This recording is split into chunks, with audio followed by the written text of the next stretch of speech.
We have to understand that only those who called themselves Jews, those who came through Abraham and then Isaac and then Jacob, that Jacob is called Israel, and only from that point on are we called Israel, literally meaning those aimed straight at the upper force, according to our spiritual goal of rising from our egoistic to an altruistic nature, to try and truly reach love and bestowal onto others, not in make-believe, but in truth.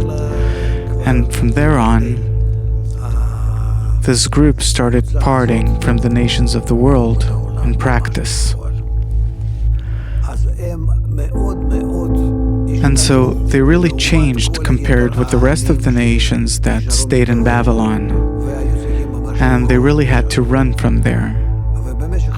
And over time, they advanced more and more in their force of mutual bestowal, and all the nations that lived around them felt how different they really are.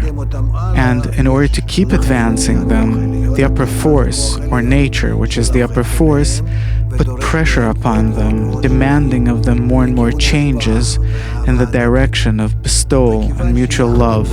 And since along with it, their ego developed, and an even greater ego developed in them than in the rest of the nations, they started resisting the plan that nature had for them, which is to constantly develop them more and more in the direction of love and bestowal. They've reached a state where nature became their enemy. So much so that it brought upon them such pressures and blows in order to force them to unite, and they didn't want to unite, they didn't want to connect. And that brought the Holocaust. We have to understand that before the Holocaust, they were completely unaware of why are they Jewish, why did they have to unite. They had no inclination towards it whatsoever. And therefore the Holocaust is an extreme, acute response of mankind towards Jews in order to force them to come together and unite and bring the method of connection to all of mankind.